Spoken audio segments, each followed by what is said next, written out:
Agora vai.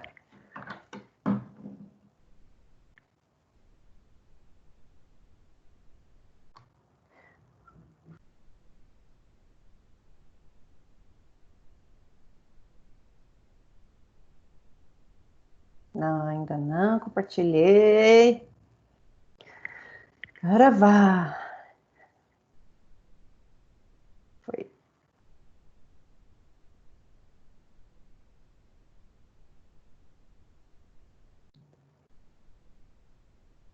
Bom dia, Bianca, Elaine, Elisete, Jeane, Karina, Maísa, Rafael e Vitória.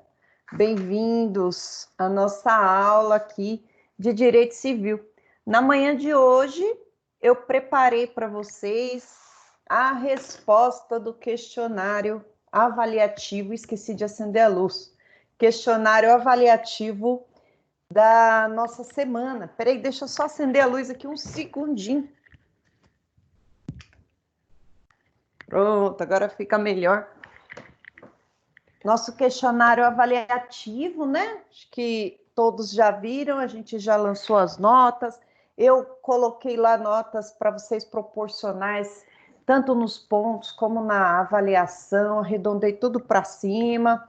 Se alguém ficou com a nota ausente lá, por favor, procure o representante de turma ou venha, me chama no Zap, mostre que você já fez o trabalho ou a gente vai tratar isso caso a caso, tá? Perdi tudo, tá lá disponível ainda. Faça o trabalho de vocês, não fiquem sem nota, tá, pessoal? A gente flexibiliza bastante por causa desse estudo remoto, né? Nesse bimestre aqui, o estudo foi totalmente remoto. Ainda nessa semana, nós ainda não temos nenhum parecer formal sobre o retorno das aulas, então a gente entende que essa situação aqui totalmente anormal requer medidas também que a gente entenda também a situação de vocês. Eu então hoje preparei as respostas das questões e é bom que a gente comenta cada uma das questões e aí vocês anotem as perguntas aí à medida que forem surgindo as dificuldades de vocês em algum aspecto da matéria, vocês vão lá e me questionem, que daí eu respondo para vocês, tá? Então, surgiu ali algum questionamento, vão lá e, professora, não entendi isso, tá? Por favor. Vamos lá, então, para o nosso questionário. Vou projetar na tela para vocês e eu peço uma grande gentileza. Caso a minha voz fique parecendo de um robô ou vocês não estejam visualizando o questionário, me avisem, por favor, para eu corrigir aqui, tá? Minha intenção é que vocês consigam entender e visualizar tudo de forma perfeita. Estamos visualizando, então, o documento do Word com as questões. Já inicio falando para vocês que eu fui a pessoa inocente. Eu fiz o questionário, coloquei no AVA, né? É a primeira vez que eu faço um questionário via AVA, né? A gente sempre fez presencial. E aí eu tinha a inocência de achar que eu ia encontrar um botãozinho lá que ia imprimir as questões para mim, as questões que eu passei para vocês já com gabarito. E não, pessoal, não aparece assim, ou eu não achei. Não sei se os outros professores acharam fácil, mas eu tive que responder questão por questão para poder recortar e colar no Word aqui, recorta e cola. E aí eu fiquei com uma raiva, falei assim, nossa, mas eu dei 20 questões, que sacanagem. Eu me senti no lugar de vocês, eu falei, poxa, 20 questões. Eu imagino que vocês devem ter ficado falando, pô, professora, 20, que tanto de questão. Mas pior foi na hora que eu tive que colocar no Word aqui. E aí, já se não bastasse, né, essa situação, a hora que você coloca no Word, vem essa formatação doida aqui com fundo azul. Tentei tirar esse fundo azul de todo jeito, galera. Só que se eu tiro o fundo azul, tira a formatação inteira, vira um negócio horrível. Eu falei, não vamos mexer. Então, perdoem por essa formatação com fundo azul aqui, mas eu não tive a sagacidade de tirar, né? Até tirei, mas estragou toda a formatação do texto. Falei, vamos deixar assim. Entre mortos e feridos, sobrevivemos todos. E aí, no final dessa aula, que vai ser dedicada a responder essas questões, eu coloco tanto a gravação da aula como as questões corrigidas lá no AVA para vocês. Essa semana vai aparecer lá a sessão 3.3 para mim. Eu vou lá e jogo as questões lá para vocês. E na próxima aula a gente inicia o segundo bimestre do curso, né? Já digo para vocês garantirem nota comigo, vocês façam o AVA e façam um desafio nota máxima. Vai ser a forma assim, mais fácil, né, de vocês conseguirem as notas, porque eu levo em consideração isso. E a nota de vocês sobe bastante. Se você faz o desafio nota máxima, a transversal vai subir em todas as matérias. Muitos de vocês também têm aquela ED, aquele estudo dirigido, e só de fazer esse ED, se eu não me engano, sobem 1.500 pontos na transversal. Então, aproveitem para fazer essa daí. E quem apareceu de ausente aí na minha matéria, me procurem. Tem outra, pessoal, uma última. Na turma de vocês, eu acho que umas 4 ou 5 pessoas não enviaram questionário. Então, na hora que aparecia para eu imprimir o relatório, aparecia assim, tá lá o nome do aluno e na frente assim, em andamento. Ele não finalizou e não mandou. Então, nessas situações, eu não tive como lançar nota, eu coloquei ausente. Aí, a hora que o aluno vê que está lá ausente, ele vai me procurar e ele vai ter que enviar o questionário para eu atribuir a pontuação de avaliação dele. Ok? Acho que a pessoa não se atentou que ela fez o questionário e não enviou. Aí não dá, né, pessoal? Aí não teve como, não veio para mim. Ou também questões do AVA, que eu sei que às vezes ele fica intermitente. Eu entendo essa questão. Vamos lá, então, para as nossas questõezinhas aqui, que elas estão bem simples, bem simples, bem simples. Questão número 1. Os direitos reais são absolutos, no sentido de serem oponíveis erga omnes, ou seja, a todos. De acordo com esta característica, o direito real detém o direito de exigir a coisa de quem estiver no poder de terceiro. Essa opção, pessoal, essa característica aqui é verdadeira e é um dos direitos inerentes aos direitos reais, né? Primeiro, o que é um direito real? É um direito da pessoa com a coisa. É a pessoa com o bem, seja o bem móvel ou seja o bem imóvel. A gente aprendeu essa classificação, né? Que a gente verificou que em um universo em que existem vários bens, aqueles que se atribuem algum valor, nós chamamos de coisa. E o direito real nada mais é do que a relação de uma pessoa com a coisa. Essa relação de pessoa com coisa é a marca característica dos direitos reais. Enquanto, por exemplo, na parte anterior do direito civil tratava-se de direito pessoal, por exemplo, nos contratos, eu tenho direito de pessoa para pessoa. Eu tenho aqui uma relação contratual entre o locador e o locatário, direito pessoal. O direito real é sempre um direito pessoa, coisa.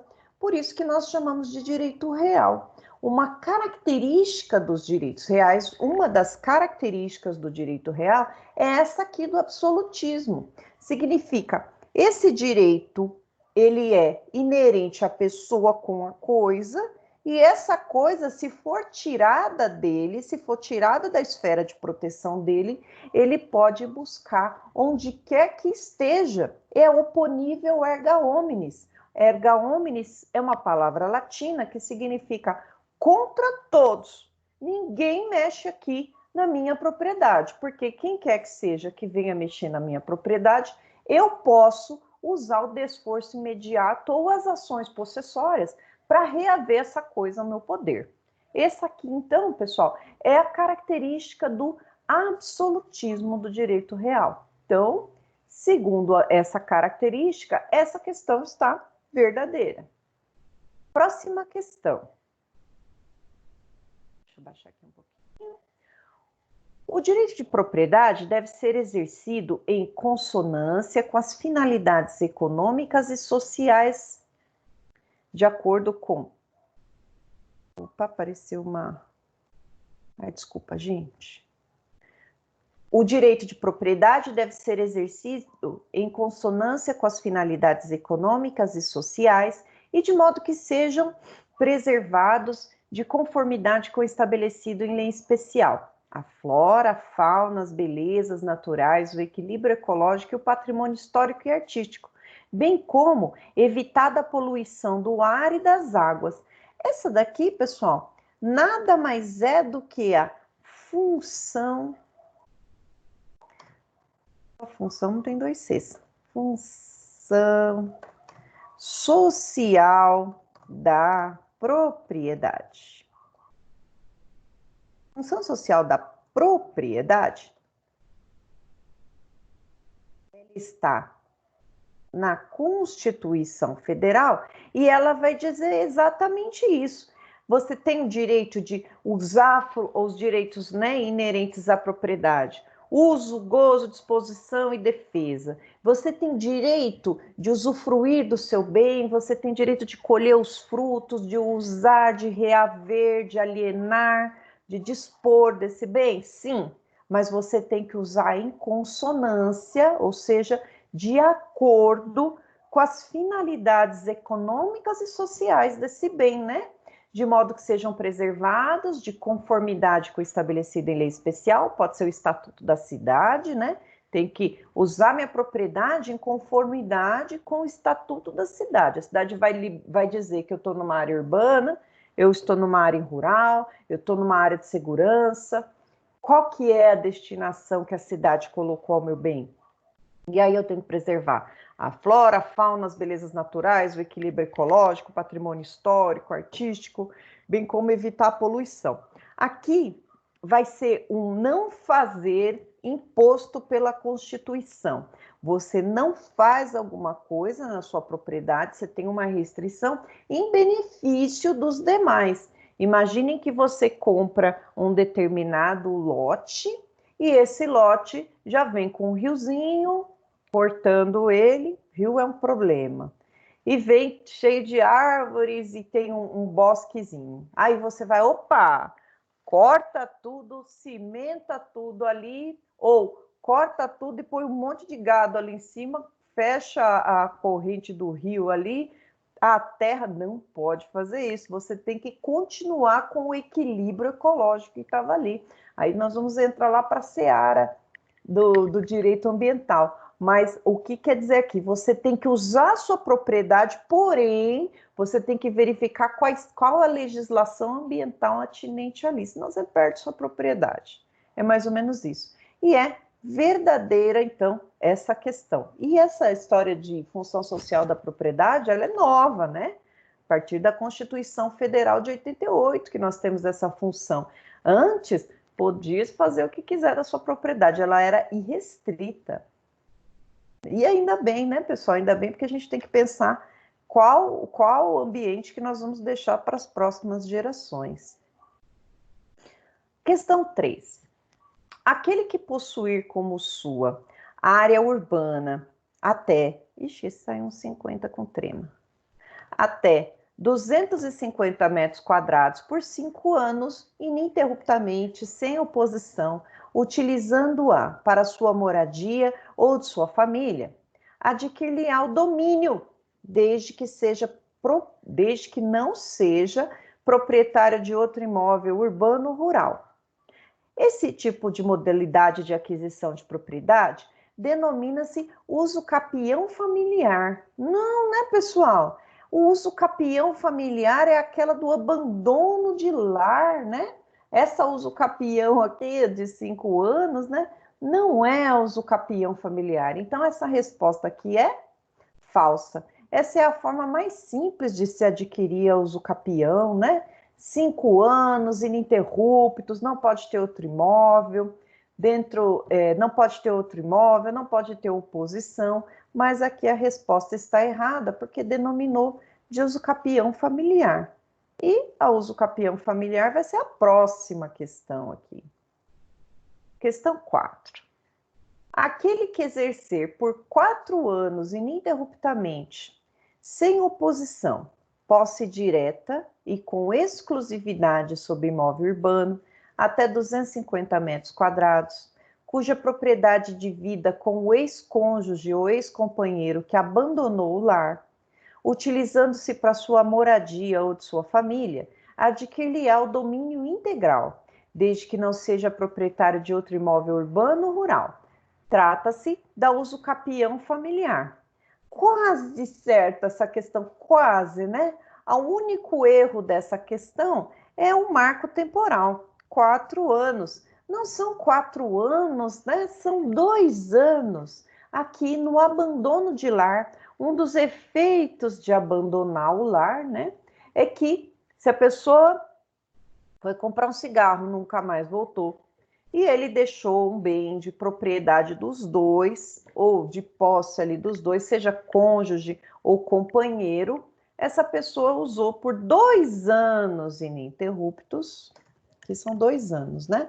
2 anos ininterruptos, ela vai adquirir o domínio total do bem. Então, o erro dessa questão aqui está justamente no marco temporal. Não são 2 anos, são 4 anos. Então, essa assertiva aqui é falsa. Essa usucapião aqui, um monte de divórcio que vocês forem fazer, vocês podem mencionar esse direito aqui, que é importante para a gente lembrar para a nossa vida prática. Questão número 5.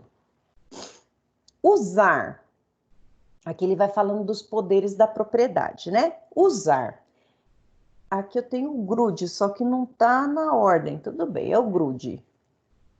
Para a gente lembrar dos poderes da propriedade, a gente usa o grude.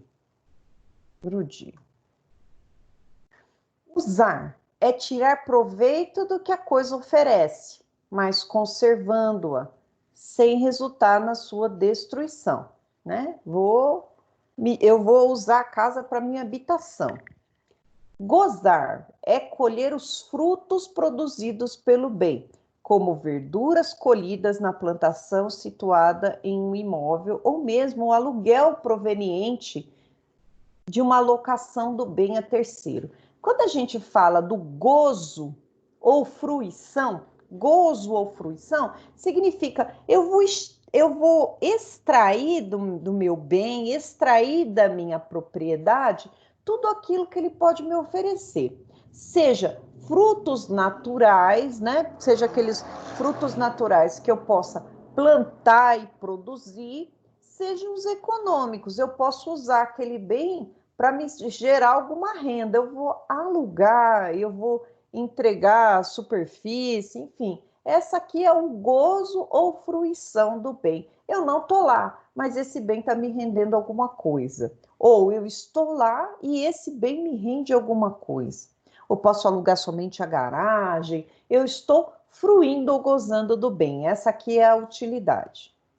Dispor. No dispor é mais fácil, porque no dispor significa ele é meu, mas eu posso entregar para alguém, eu posso doar, eu posso vender, posso fazer o que eu quiser, essa é a disposição, né?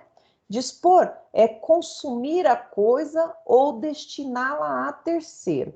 Posso abandonar o imóvel, na forma que optar, como no caso do empréstimo ou venda do bem.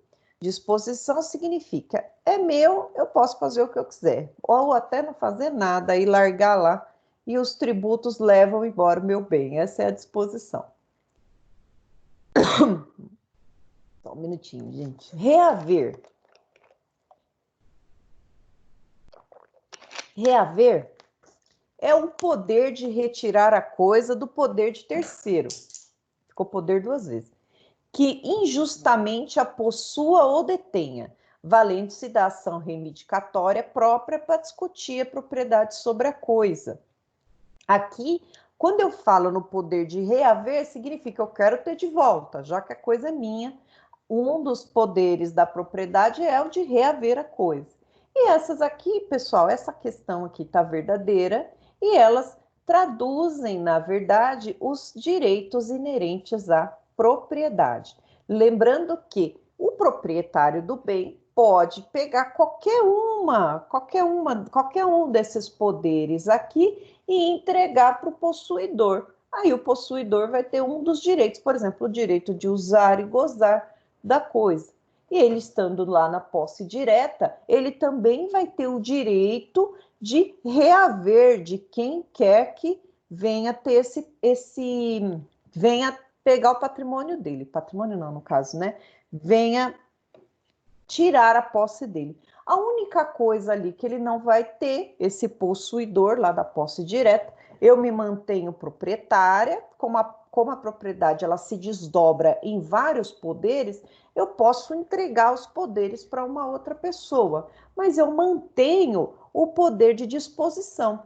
Eu posso vender para uma outra pessoa, deixando o possuidor lá. Então, esse é o desdobramento da posse, o desdobramento da propriedade, desculpa, nada mais é do que eu ter todos esses poderes e poder entregá-los às outras pessoas. E aí, dessa matéria aqui, que vão surgir o restante das outras. Quando a gente estuda, então, posse significa proprietário entregou um desses poderes para outra pessoa. Os direitos reais sobre coisas alheias que nós começamos a falar na aula passada, é exatamente isso também. O proprietário, então, está entregando um desses poderes às outras pessoas. A posse é a que mais tem poder, mas eu posso entregar somente o uso e o gozo, né? O uso e a fruição. E aí nós vamos chamar de usufruto. Ou eu entrego somente o poder do uso, ou somente o poder da habitação. Esse aqui, esse desdobramento da propriedade que vai gerar os outros direitos reais sobre coisas alheias. Então, essa questão aqui, ela é a questão-chave nos direitos das coisas. É a partir dela que se desdobram todos os outros direitos inerentes à coisa. Questão 6. Deixa eu me adiantar aqui, senão não vai dar para falar de tudo. Questão 6. A propriedade é considerada perpétua, por ser possível estender a terceiros os poderes dela advindos, sem que isso implique na sua perda. É o caso de uma moça que empresta o seu vestido de festa a uma amiga para que use em ocasião específica, desfrutando de um dos poderes atribuídos à propriedade. Porém, o vestido permanece sendo de quem emprestou. A propriedade é perpétua, né? E por que eu coloquei falso aqui? A propriedade é considerada perpétua por ser possível estender a terceiros os poderes dela advindos, sem que isso implique na sua perda. Tá certo? Por isso que a moça empresta seu vestido de festa a uma amiga para que use em ocasião específica, desfrutando de um dos poderes atribuídos à propriedade. Porém, o vestido permanece sendo de quem emprestou. Tá verdadeiro. Eita, vou ter que verificar aqui o que eu coloquei para vocês lá no questionário. Vou verificar assim que acabar a aula aqui, da questão do vestido. E se eu tiver colocado como falso, eu já jogo um pontinho a mais para todo mundo. Vestido. E eu olhei essas questões, revisei e não achei isso. Vamos ver o que eu coloquei lá. Agora eu não consigo ver, gente, mas não se preocupem. Então, essa questão aqui é verdadeira. Deixa eu já deixar em vermelho aqui, que eu vou repassar ela. Conosco nunca tem rosco. 7. A propriedade plena... para de subir. A propriedade plena é aquela que reúne o exercício de todos os poderes da propriedade, quais sejam o poder de uso, gozo, disposição e reaver, defesa. A coisa do mesmo momento. De novo essa questão. Ao emprestar um bem a um terceiro, por exemplo, não se está exercendo o direito de uso, pelo que a propriedade não pode ser considerada plena. Sim, se eu emprestei o uso, então ela não está plena, está faltando um pedaço desse direito. Nesse caso, ela é classificada como limitada, pois, não obstante a propriedade exista e todos os seus poderes lhe sejam garantidos, um desses poderes, o de usar, é exercido por outra pessoa que não o proprietário. Verdadeiro. Ufa! Verdadeiro. Então, essa tá certa. Só preciso ver essa 6, safadinha lá. Questão 8. A uso capião é sinônimo de prescrição aquisitiva? Ah! Prescrição. Prescrição, olha só. Prescrição é a perda do direito, né? Ou o ganho do direito. Vai depender. A prescrição pressupõe decurso do tempo, né? Prescrição ela pressupõe decurso passagem do tempo. A prescrição ela pode servir para algumas vezes tirar o direito de alguém ou dar direito para alguém. Depende de que lado que você está. Quando a gente fala no cível, por exemplo, de prescrição, a gente vai lá acho que no artigo 206 lá do Código Civil e vai dizer o seguinte: qual que é o tempo, qual que é o marco da prescrição, ou seja, da perda do direito para algumas coisas. Deixa eu pegar aqui. Por exemplo, quanto tempo... Aqui, achei. É 189, quase acertei. Falei 206. Deixa eu ver o que é o 216. Por que eu lembrei? Ah, é prescrição. Tá aqui. Eu tô igual seu Madruga hoje. Eu erro quando eu penso que eu erro. Olha lá. Prescrição aqui para o direito civil. Ó. Prescreve em 3 anos, vai. Vamos pegar a prescrição de 3 anos. A pretensão relativa a aluguéis de urbanos ou rústicos, pessoa caiu fora do seu imóvel e não pagou aluguel. Você tem 3 anos para cobrar. Exemplo, tá? Ressarcimento de enriquecimento sem causa. Alguém recebeu a mais, você pagou a mais e quer pedir de volta. Então, você tem 3 anos, segundo a lei civil, para pedir isso. Pretensão de haver juros, dividendos ou qualquer acessório pagável não maiores que 1 ano. Vamos ver. Em 2 anos, a prestação de haver prestações alimentares a partir de que elas vencerem. Quando você faz lá, a gente tem que ficar esperto aqui nessa prescrição, quando a pessoa faz 18 anos, o incapaz, não, desculpa, 16 anos que cessa a incapacidade, que começa a incapacidade relativa e cessada, que acontece? Tem um prazo prescricional de 2 anos para cobrar os alimentos, né? Então, precisa verificar ali na hora de executar os alimentos. Mas, bem, aqui no artigo 206 está falando de prescrição civil quando perde o direito o credor, mas ganha um direito o devedor, né? O devedor, ele ganha o direito, por exemplo, de não pagar. Meu filho já passou lá os 16 anos, ele tem 2 anos para cobrar as pensões atrasadas. Se ele não cobrou, pum, expira o direito, prescreve o direito. Então, o alimentado perde o direito e o alimentante ganha o direito, né? Isso é prescrição aquisitiva. Estou adquirindo o direito. E na uso capião, eu posso chamar de prescrição aquisitiva porque, à medida que aquele proprietário que abandonou o bem está perdendo o direito dele de propriedade, aquele que está usucapindo, ele está ganhando direito de propriedade. Então, é uma prescrição aquisitiva. Eu estou adquirindo a propriedade. Eu vou ficar ali, vamos pensar no caso da usucapião familiar. O marido foi comprar um cigarro, sumiu, foi embora, desapareceu. Olha que pessoa agraciada, desapareceu, foi embora, coisa ruim.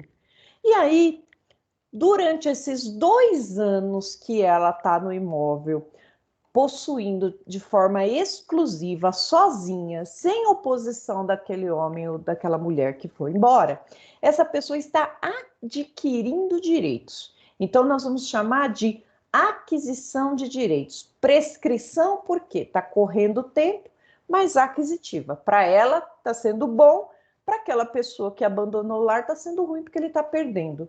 Então, uso capião é sinônimo de prescrição aquisitiva? E a resposta é sim, é sinônimo de prescrição aquisitiva. Próxima questão, verdadeira. Próxima questão. Essa daqui, pessoal, eu coloquei só para ensinar vocês aqui dessa palavrinha, prescinde. Ô palavrinha difícil, sem vergonha, que ninguém sabe o que ela significa, né? A uso capião prescinde de que o bem seja particular? Todo mundo sabe a resposta, mas esse prescinde acaba com todo mundo. Então, vamos lá. Quando coloca o in na frente, inde, significa precisa. Quando a gente tira o in, deixa só prescinde, significa não precisa. Olha, para mim isso é uma dificuldade imensa, né? Você senta lá para fazer um concurso, tá lá, prescinde. Aí você fica, puta, prescinde, imprescinde, prescinde. Prescinde é não precisa, imprescinde é precisa. Mas dá um nó na cabeça da gente. Então, usa o capião. Não precisa que o bem seja particular? Vamos tirar aqui o prescinde, vamos colocar. Lê assim, usa o capião. Não precisa que o bem seja particular? Esquece esse prescinde aqui um minutinho. Usa o capião. Não precisa que o bem seja particular? Tá errado. Precisa. Porque se o bem for público, não é passível de uso capião. Era esse o raciocínio que eu queria que vocês tivessem, e eu coloquei de propósito, porque a OAB, ela não vai colocar não precisa, ela vai colocar prescinde. E esse prescinde derruba a gente, não tem jeito. Se você não estiver bem no dia da prova, no dia da avaliação, esse prescinde te derruba. Então, uso capião prescinde, não, uso capião não precisa que o bem seja particular? Tá errado, precisa. Se for bem público, não é passível de uso capião. Então, quando vier o prescinde, a gente vai lembrar que precisa. Que susto. Então, a resposta é falsa. Às vezes a língua portuguesa derruba a gente, né, pessoal? A nossa pátria é nossa língua, só que a nossa cultura é, às vezes, repetir as mesmas palavras, né? É uma coisa que eu busco, né? A gente tem mais de 400 mil palavras e usa sempre as mesmas, né? Mas o nosso examinador lá, ele vai lá consultar o VOLP, o vocabulário ortográfico da língua portuguesa, ele consulta dicionário, ele não tem preconceito em consultar dicionário e buscar sinônimos. E nesses sinônimos que eles pegam a gente, né? Teve uma vez que apareceu a palavrinha lá, claudicante. Rapaz, claudicante é triste, né? Inopino. Essas palavras, quando aparecem, né? Porque a grafia não tem nada a ver com o que significa, elas derrubam a gente mesmo, né? Inopino é de repente, de supetão. Claudicante é feito lá nas coxas, capenga, que palavra chula, né? Capenga, uma coisa mal feita, mal acabada, né? Então, essas palavrinhas tendem a aparecer para a gente e pega a gente lá sem o devido preparo. Questão 10. A usucapião familiar poderá ser concedido à mesma pessoa mais de uma vez? Não, né? Não. E o sentido da norma da usucapião familiar é justamente não deixar uma pessoa desabrigada, principalmente se a pessoa for embora, o ex-companheiro foi embora. A própria lei vai dizer o seguinte: ela foi embora e é o único bem que vocês têm a partilhar? nesse caso, você vai adquirir o domínio de tudo. É o único bem? Passaram-se 2 anos? Sim. Então, a lei ela é expressa em dizer que nesse tipo de usucapião, aliás, em todos os tipos de usucapião em que o prazo é mais curto, a premissa é que a pessoa não tenha outro bem. Então, tem uma função social nisso, né? É você distribuir propriedades daqueles que estão largando porque não precisam àqueles que não têm. Então, o requisito necessário é que a pessoa não tenha outro bem. Se ela tiver outro bem registrado no seu nome, acabou, né? É igual essas manobras sociais da propriedade, elas são justamente para atingirem aquelas pessoas que não têm. Eu lembro de um inventário que eu fiz há um tempo atrás, que o benzinho era uma casinha pequenininha, né? Foi transferida, então, metade que pertencia ao pai falecido, foi transferida para 4 irmãos. E a outra metade ficou com a mãe. Então, lá na matrícula da escritura do imóvel, ficou lá metade da mãe, a outra metade dividida em 4 para os irmãos. Era uma casinha pequenininha, era num terreno lá pequenininho, 250 metros quadrados. Porém, um desses irmãos, depois de um tempo, me procurou, porque ele estava tentando fazer o financiamento, pegar o subsídio do governo lá do Minha Casa Minha Vida, que na época o governo ia subsidiar, acho que R$ 23.000 para ajudar a comprar casa própria, porém ele não estava conseguindo de jeito nenhum, mas justamente porque no inventário do pai ele adquiriu propriedade, né? Mesmo que seja 25% da metade, né? Da metade referente ao pai, ele tinha uma propriedade. Então, nesse caso lá, ele não estava tendo êxito por causa disso. E se fosse fazer o usucapião, ele já era proprietário, mesmo que em condomínio com outras pessoas, ele já tinha o título de proprietário. Então, não pode ter usucapião. Usucapião, nesse caso aqui, na familiar, somente uma vez. Maravilha. Questão 11. O direito de sequela é característica do decorrente do absolutismo, ou seja, se o direito real é oponível erga omnes, significa dizer que o titular desse direito pode perseguir a coisa onde quer que ela esteja. Verdadeiro, esse é o direito de sequela. Nós já falamos dele uma vez aqui, direito de sequela. Questão 12. Segundo o direito de vizinhança, a gente está aparecendo uma luzinha aqui. Maravilha. Vamos lá.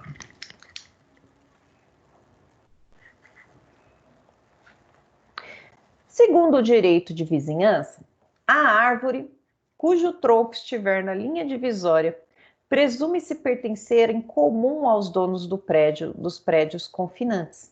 As raízes e os ramos das árvores que ultrapassem a extrema do prédio poderão ser cortados até o plano vertical divisório pelo proprietário do terreno invadido. Essa é a letra de lei.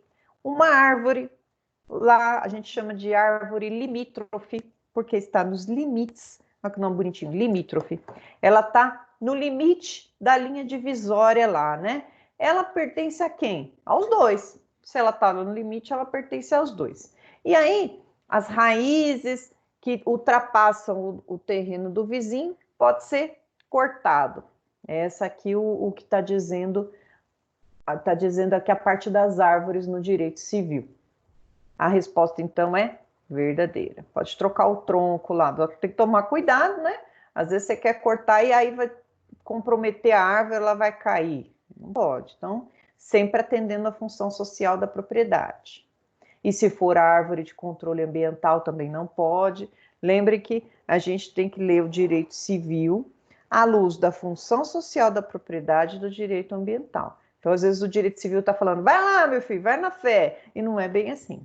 Então, esse é o cuidado que nós temos que ter atinentes ao direito de propriedade. Além de verificar o direito civil de propriedade, precisamos também verificar o Código Florestal e o Estatuto da Cidade. E essa observação a gente fez quando a gente estava falando sobre as águas, né? E aí um dos artigos interessantes, ele fala assim, olha, ele não pode poluir as águas que vão lá para o outro vizinho, essas águas não podem ser poluídas. Só que quando você vai ler isso à luz da Constituição e do Estatuto Florestal, você não pode poluir água nenhuma. E o Código Civil fala, poluir pouquinho. Então vejam que tem muita incongruência entre as normas. Então a gente tem que tomar cuidado nesse sentido. Artigo 13. A propriedade se caracteriza como exercício pleno ou não de algum dos poderes inerentes à posse, quais sejam uso, gozo, disposição da coisa e o poder de reavê-la que estiver em poder de terceiro, né? Então, a propriedade se caracteriza pelo exercício ou não de alguns poderes inerentes à posse, é o contrário, né? Quem tem todos os poderes é o proprietário. Ele vai dar um desses poderes para o possuidor. Então, essa questão aqui está invertida. A propriedade se caracteriza pelo exercício pleno ou não de algum dos poderes inerentes à posse? Contrário. A posse se caracteriza como o exercício de um direito pleno ou não dos poderes inerentes à propriedade. Então, ó, houve a troca aqui. Vamos lembrar que a posse tem um dos poderes e a propriedade tem todos. Então, essa questão aqui é falsa. Pegadinha do malandro. Para ver quem estava fazendo acordado. Essa aqui é 14. 14.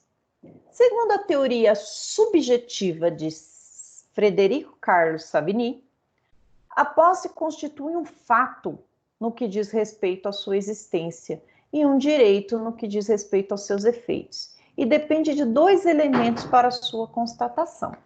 A, corpus, ou seja, o aspecto corpóreo e o domínio sobre a coisa, e B, animus. Opa, palavra latina, a gente sempre tem que colocar em itálico, né? Vamos lembrar das nossas aulas de metodologia.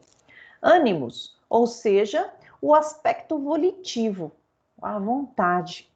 Volitiva significa a vontade, o qual pode ser compreendido pela vontade de exercer sobre a coisa os mesmos direitos que o dono exercia. Essa é a chamada posse ad uso capionem. Nossa, que essa aqui também é latina. Ou posse qualificada. Não é regra no nosso sistema. Certíssimo. Vamos lembrar que nós temos a teoria subjetiva de Savigny e a teoria objetiva do Ehring. Para o Savigny, o possuidor precisa ter corpus e ânimos. Corpus detém a coisa em seu poder, está em contato direto com a coisa. E ânimos significa vontade de ser possuidor. Para ele ter a posse, ele precisa de corpus e ânimos. Para o Ehring, na teoria objetiva, posse somente corpus. Então, eu não preciso ter vontade de ser dono. E essa é a teoria objetiva e não a teoria subjetiva adotada pelo nosso Código Civil. Por que isso, professora? Porque para eu ser possuidor, eu não preciso ter vontade de ser dono. Se eu alugo, por exemplo, um apartamento perto da faculdade, né, para me facilitar, ou perto do trabalho, para facilitar meu deslocamento, nesse caso, eu não tenho vontade de ser dono. Eu quero ficar ali provisoriamente, porque daqui a pouco eu vou me formar, vou abrir um escritório em determinado lugar, e aí eu não quero mais nem saber dessa região, eu quero ir lá depois da ponte, quero procurar o pessoal que pague bem advogado, né? Assim que a gente pensa. E não quero saber desse imóvel aqui regionalizado, eu quero respirar outros ares. Eu estou possuindo esse bem por enquanto, eu tenho corpus, eu estou possuindo, porém eu não quero comprar, eu não tenho intenção de ser dono, eu não quero usucapi. Essa aqui é a regra no nosso sistema. Você está lá, você tem o direito de, se alguém arromba a sua porta e entra, você tem o direito de pegar e jogar essa pessoa para o lado de fora. Então, isso significa, para dizer que uma pessoa tem posse no nosso ordenamento jurídico, ela só precisa ter contato com a coisa. Não precisa de vontade de ser dono. Então, o que vai prevalecer é a teoria objetiva, só preciso de corpus. Quando fala da teoria subjetiva, além de corpus, eu preciso de ânimos, eu preciso de vontade. Então, eu estou exercendo essa posse, mas eu quero ser dono daqui. Quando eu exerço a posse com o corpus mais o ânimos, a gente vai chamar que é posse, a gente vai chamar de posse qualificada, que ele está dizendo aqui, ou posse ad uso capionem. Nesse caso, só é exigido para fins de uso capião. A pessoa está lá exercendo a posse com vontade de ser dono, pressupõe que não existe nenhum direito pessoal em jogo. Por exemplo, não tem um contrato de aluguel, porque no contrato de aluguel eu tenho uma característica de direito pessoal que vai ser um contrato entre as partes. Então não dá para dizer que uma pessoa morou de aluguel 20 anos e ela tem a posse ad uso capionem, porque ali pressupunha um contrato entre as partes de aluguel. Então essa pessoa não tinha vontade de ser dono, ela permaneceu durante 20 anos ali e não tem as características do uso capião porque ela estava ali à luz de um direito pessoal.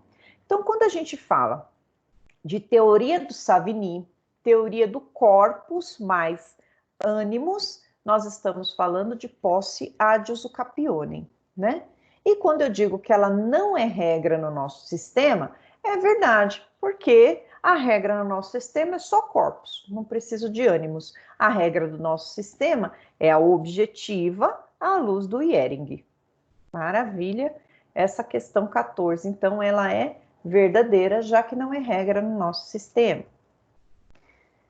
Questão 15. O Instituto da Posse foi adotado... Olha o erro de concordância. Foi adotado pelo ordenamento jurídico brasileiro, respaldado pela teoria objetiva do Ihring. Olha o Ihring aparecendo lá, né? A posse foi respaldada na teoria objetiva do Ihring e pela teoria da função social, podendo ser exercida pelo proprietário da coisa ou por terceiros, e configurando o exercício de um dos atributos da propriedade sobre a coisa. Opa! Falso, falso, falso. Na hora que eu joguei aqui, pessoal, na hora que eu joguei aqui, eu joguei a questão que eu colei de lá. Então, como eu não respondi, pode ser que tenha vindo errado. Ó, o Instituto da Posse, não, o Instituto da Propriedade, então. Então, o Instituto, vamos corrigir aqui para ver se dá certo. O Instituto da Propriedade foi adotado pelo sistema jurídico brasileiro, respaldado pela teoria objetiva de Ihring e pela teoria da função social, podendo ser exercida pelo proprietário da coisa ou por terceiros, e configurando o exercício dos atributos da propriedade sobre a coisa.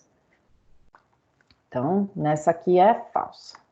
Deixa eu só deixar em vermelhinho aqui para eu confirmar lá, porque se eu tiver colocado errado lá, eu pontuo vocês. Pode ficar em dúvida sobre o que eu coloquei. Questão 16. A posse pode ser desdobrada em posse direta ou posse indireta, né? Tenho todos os atributos dela. Na verdade, a propriedade, né? Aqui eu já estou identificando o erro. A posse pode ser desdobrada em posse direta ou indireta. Esse fenômeno ocorre nas hipóteses em que os direitos inerentes ao proprietário de uso, gozo, disposição da coisa e direito de reavê-la são divididos entre mais de uma pessoa. Esse instituto não encontra guarida no nosso sistema aqui, ó. Já enfatizei aqui. Não, eu tenho posse direta, posse indireta sim, então é falso. Beleza. Então vamos lembrar. Eu tenho eu tenho alguns atributos inerentes ao bem, eu posso transferir um deles a terceiro. Esse terceiro vai ficar com a posse direta e o outro com a posse indireta. Está dizendo na questão que ele não encontra guarida no nosso sistema, e encontra, então é falso. 17. A posse também é classificada em justa e injusta. A posse é justa quando não for violenta, clandestina ou precária. Por consequência, sendo a posse violenta, clandestina ou precária, será também injusta, verdadeira. Vamos lembrar essa classificação de justa e injusta, né?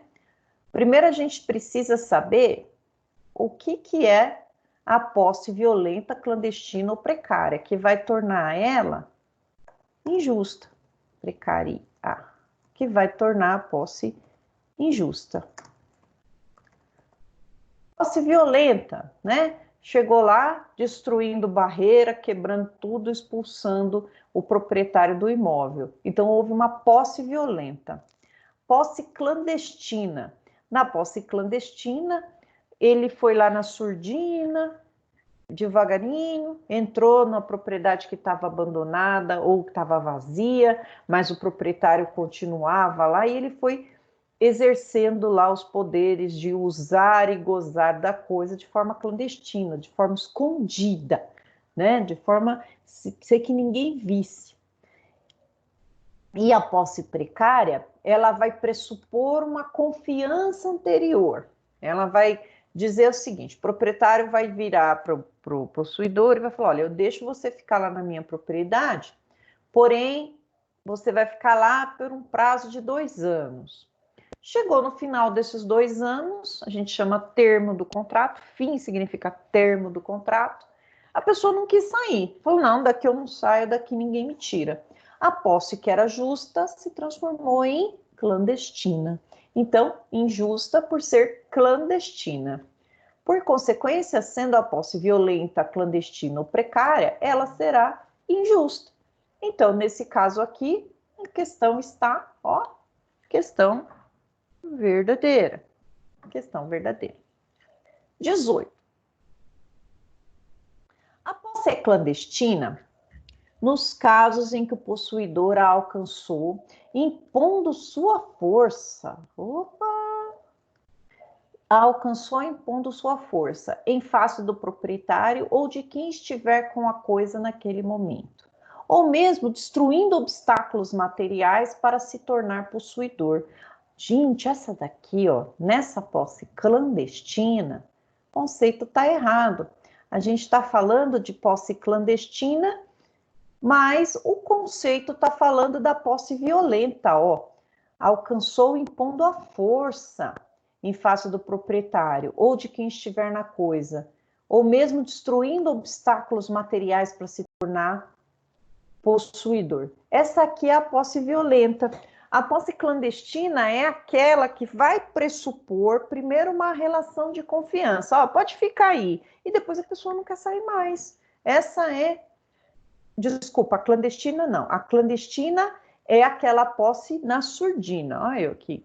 Imagina vocês, eu tô aqui enrolado com os conceitos. Calma, respira. Aqui a definição está sendo da posse violenta, mas ele quer saber da clandestina. Clandestina é aquela escondidinha, escondida. Violenta eu quebro tudo. Na clandestina eu vou escondida e vou me mantendo na posse de forma escondida, que é injusta. Ou também tem a precária. A precária é aquela que pressupunha uma confiança anterior. Essa é a precária, né? Ele entrou, eu deixei, mas depois ele não quis mais sair. Ele se aproveitou. Eu vi isso num caso uma vez que a pessoa em vida arrendou, deixou, falou: olha, pode ficar aí, fica pelo prazo de 3 anos. E aí, dentro desses 3 anos, o proprietário morreu. E passou, isso acontece muito, e passou, então, os direitos passaram para os filhos. E aí, essa pessoa que estava lá naquele sítio ficou contente, falou: opa, se o proprietário morreu, agora isso aqui é meu. E não, nós notificamos aquela pessoa lá dizendo que o comodato, o empréstimo gratuito daquela propriedade estava chegando ao fim. E aí nós notificamos lá pelo correio, né, um aviso de recebimento, para provar no processo que aquela pessoa estava ciente de que o período que ela estava lá estava se acabando. O japonesinho, eu lembro até hoje, o japonesinho dono do sítio, ele tinha feito um contratinho bem sem vergonhinha, tadinho. Todo com a formatação tudo errado, assim, igual esse meu texto aqui. Dá até vontade de digitar de novo para deixar ele alinhado. Eu estava todo pro lado de cá. Falei, poxa, justifica esse texto aqui. Mas enfim. E aí a pessoa que estava na propriedade, estava de posse, ela não quis sair. Passou o prazo lá estipulado para os filhos, dos filhos, né? Dizendo assim: olha, esse contrato vai vencer dia 30 de maio, vou jogar aqui uma data fictícia, você tem até 30 de junho para sair. O que ele fez? Pegou o papel, engavetou, rasgou e jogou no lixo, porque ele não saiu.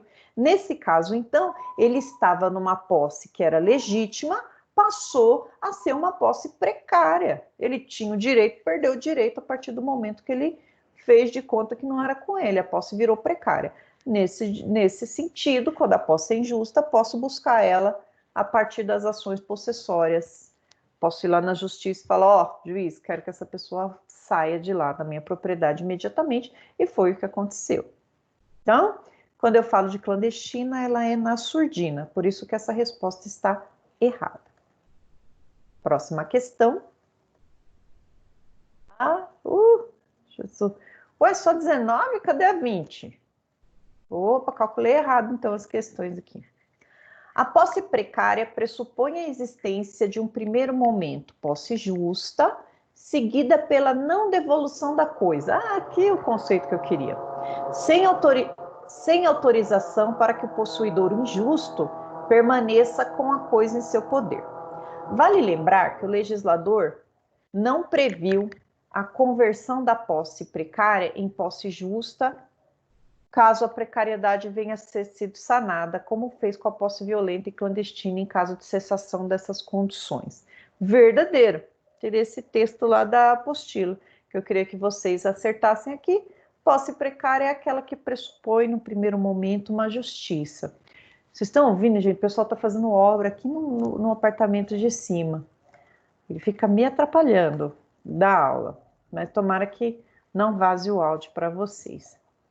Então, essa resposta aqui está verdadeira, verdadeira. Deixa eu voltar aqui para a aulinha. Ah, vizinho. Vamos lá, pessoal, vocês estão me ouvindo? Algum questionamento acerca das respostas das questões? Só eu já tenho 2 aqui, vocês viram, né? E aí eu prometo para vocês que eu vou arrumar aqui. Se tiver errado, eu arrumo e lanço para vocês. Fala, Eli. Bom dia. Então, bom dia. É 20 questões, é penal. Civil era 19 mesmo. Mas você sabe que eu coloquei errado, Elisete. Era para ser 20, para eu poder fazer as contas certinho e dar 1000 pontos, né? Aí cada uma. Não, mas tudo bem. Foi ponto a mais aí, mas não tem problema, não. Depois eu tiro os pontos de vocês. Você castigou nós, professora. Todo mundo deu 10, só a senhora que fez isso com a gente. Sério, Elisete? Mas Deus veio, mas o castigo veio a cavalo de Deus, sabia? Porque na hora de eu pegar essas questões aqui e jogar no Word, eu falei, eu não acredito que eu dei 20 questões. E eu dei 20 questões em civil, dei 20 questões em processo penal, todas as matérias, gente, pra vocês verem o meu grau de doideira, né? E aí eu me ferrei, porque na hora que eu tive que colocar isso no papel para mostrar para vocês, aí eu vi o tamanho da minha sacanagem. Sacanagem não, pessoal, quero que vocês façam bastante questões para vocês fixarem a matéria, né? Mas acabei que eu que me ferrei nessa, né? Vocês viram que tem 2 questões ali que a resposta eu não sei, eu corrigi, mas eu não sei o que eu coloquei, então eu vou, assim que acabar a aula, assim que finalizar, eu vou dar uma olhada. Se eu tiver colocado errado lá a resposta e vocês acertaram, eu jogo o ponto para vocês, tá, pessoal? Eu peço desculpa, né? Vocês veem que são um monte de questões aí, uma ou outra pode fugir, então nunca vou deixar vocês no prejuízo. eu coloco a mais ali. E se alguém aqui tiver como ausente, precisa procurar ou o Chiquinho ou me procurar para poder repor esse trabalho se não fez, tá? Então não fiquem, não bobeiem nesse momento, porque o único jeito que a gente tem para avaliar vocês é assim. Continuem fazendo o AVA e o desafio nota máxima. Aí agora sabendo que eu sou o carrasco de vocês, já que eu coloquei 20, os outros professores colocaram só 10, é isso? Não posso falar carrasca, né? Porque carrasco não tem feminino. O carrasco, eu fui o carrasco de vocês aqui, né? Mas tudo bem, é para aprendizado. Alguém com algum questionamento? Acho que vocês estão muito quietinhos hoje, gente. Eu, então, não havendo questionamento, o que eu tinha para trazer para vocês na aula de hoje eram essas questões. Aí, semana que vem, nós iniciamos um bimestre novo, vamos voltar lá para os direitos reais sobre coisas alheias, vamos reiniciar o sistema, vamos falar da sessão 13, sessão 4, vamos encerrar.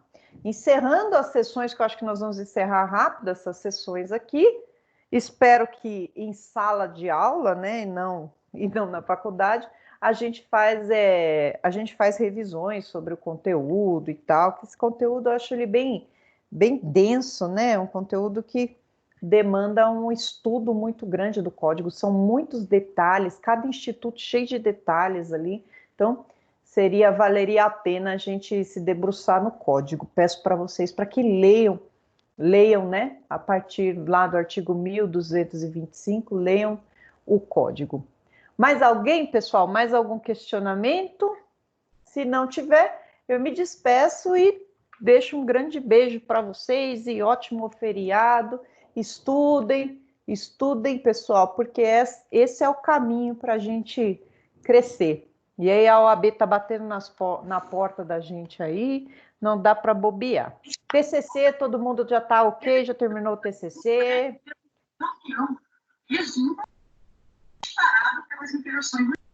Oi? Não ouvi.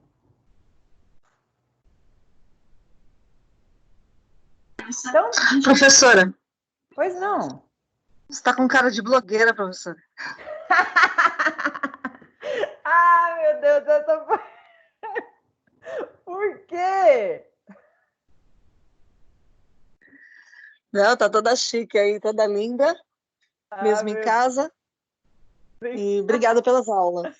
Obrigada, cara de blogueira, vou até anotar aqui. Oh, meu Deus, que legal, hein? Obrigada, gente. Beijo para todos vocês. Vou encerrar a gravação. Tchau, professora. Obrigada. Obrigada, tudo de bom.